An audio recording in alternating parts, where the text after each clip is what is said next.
This person now wants to get into gender issues. Oh, well, you know, if he comes and he proposes and says, how much do you want for your mahr? Don't say anything less than 100K. 100K minimum. 100K, G-Wagon, this, that. Proper. And then this male influencer sits there and says, listen, you don't need to belittle yourself for her. If she comes, tell her I have $50. If you want, take it. Don't want it, don't take it. Which one is Islam's approach? Neither one. Both are halal, by the way. Sister can ask for whatever she wants to ask. Brother can give and agree or disagree. Yeah? He has that right. Neither approaches are wise, though. Neither approaches are in line with how Islam would tell you to approach this issue. But see, this is what happens when people who are not educated on the faith and they have a following, this is what happens when they start to give their opinions on this issue. Then you come to Shia Sunni issues. This guy, he thinks he's defending Sunni Islam, but with the worst etiquette and adab you've ever seen. If you ask him, why are you making these videos? He says, because I want to defend the message of the Messenger of Allah. So why don't you have the adab of the Messenger of Allah? Why don't you have the etiquette of the Messenger of Allah? The Messenger of Allah didn't teach you to speak to kuffar like this. He didn't tell you to speak to Ahl Kitab like this. Now you're speaking to other Muslims like this. Then you come to this Shia person. I'm here to defend the message of the Prophet and the Ahlul Bayt. Why don't you have the adab of the Prophet and the Ahlul Bayt? Why don't you carry yourself like the 6th Imam, like the 7th Imam? I don't see it the way you do things. Oh no, I'm dispelling these false accusations and I'm just showing them. I'm dealing with these ignorant people. Who are these ignorant people? Other Muslims. When it comes to a lot of issues, you will see, brothers and sisters, people feel the need to give their opinion. And they will. And part of the problem, by the way, is the feedback that they get. When they give their opinion, there's always a group of people who sit there, mashallah, good for you. I love how you speak the truth. How do you know it's the truth? You're not educated on this topic. How do you know it's the truth? Keep going. Never stop. Never have a filter. Well, hold on. Let's see if what he's saying is even correct. What he's saying is wrong. And then this social media influencer, and I've seen this, people will fall for this. They will present either on the conservative side or the liberal side some altered version of Islam, and because some people are looking for that version of Islam, they will come back to them with amazing feedback. And they will say, you know what? Up until now, I could never connected with the religion. But because of what you said, now I can connect with the religion. Okay, is he connecting with the actual religion or some altered version of it? Some altered version of it. Oh, when it comes to Allah, it doesn't make sense to have any fear. This is a religion of love, and that's it. Of course, there are going to be people who are going to gravitate to that. Is that in line with Islam, though?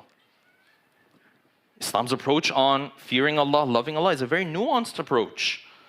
But this person, they present that. And then they say, no, you don't understand. So many people have messaged me, they have told me that what I post has helped them in their life. Yes, because you're presenting a watered down version of Islam. Of course, there are people who are going to gravitate to that. By the way, a lot of times, neither does this social media influencer have bad intentions, nor the people consuming the content. You guys know me. This line is famous from me, yes? I'm not in the business of intentions. Intentions, Allah subhanahu wa ta'ala knows. We're talking about approach. Approach. They fall into this feedback loop. And I will give you examples, brothers and sisters. People who have very good intentions, but now he wants to come forward and explain how Islam is supposed to work in today's day and age. I saw a clip very recently from this brother, lawyer, very successful. May Allah bless him. I'm sure he had good intentions. He said, you know what we need to do in order to encourage our youth? He said, we need to have more young professionals who have made it in life. I need them to start pulling up in their Bentleys, in their Rolls Royce, in their fancy cars. I need them to start pulling up to the front of the masjid so that when this 12-year-old starts walking out of the masjid, he can see the fancy car and see that Muslims can also be successful. This is not coming from a person with bad intentions. It's just coming from a person who doesn't know Islam. This is not how Islam wanted us to encourage people to become successful. And I'll give you another example. I was online, I saw this clip from a sister. Again, she has a podcast and so on and so forth. Very large following. May Allah bless her. I'm sure she had very good intentions. Explaining about different Islamic concepts, so on and so forth. And a lot of her content is good. It's not bad. Alhamdulillah. Then I watched the clip from her. She begins to explain, listen, this idea that you're supposed to submit to Allah subhanahu wa ta'ala and to religion and things of this nature. No, no, no. Islam wants women to be loud, and Islam wants women to challenge the status quo. Islam wants women to challenge the rulings that are imposed on them. Now, put yourself in the shoes of a young Muslim boy or girl who's hearing this. What are they thinking? Oh, they said I have to do this, I have to do that. These are all, I have to challenge all these. Then she continued, she said, actually, this is in the verses of the Quran. I'm sitting there thinking, where in the verses of the Quran do we read that you're supposed to challenge any ruling that's given to you? Any rule that has been set for you? She said, in Suratul Mujadilah. Suratul Mujadilah. What's the story of Suratul Mujadilah? Suratul Mujadilah is a beautiful story. A verse of the Quran says that there was this lady. Her husband, during the time of the Prophet, committed an act called zihar. Zihar means, it was a custom of the Arab before Islam, that this man used to say, you know what, our marital relationship is done, but you also are not divorced. So you're in a limbo. You stay in this relationship, but we're not going to act like wife and husband and no intimacy, nothing like that. In the culture of the Arab at that time, if you said these lines, the marriage was done. There was no going back anymore. The man comes and says this.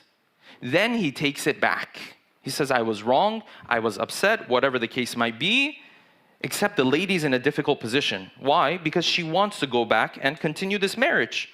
She doesn't want her whole life falling apart because he got angry in a split moment. So now what does she do? She comes to the Messenger of Allah.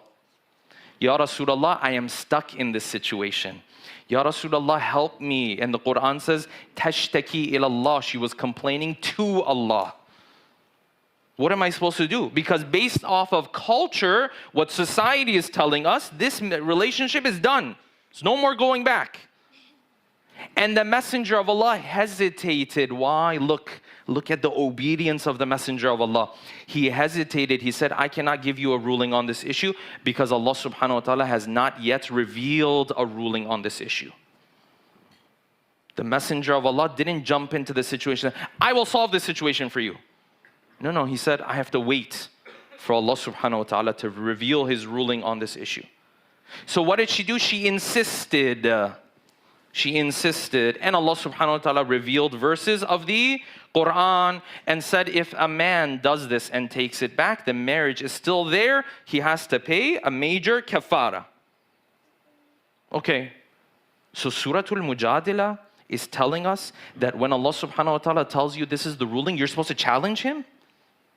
No, Suratul Mujadilah was talking about a lady who was in a situation, the ruling of God had not been revealed yet.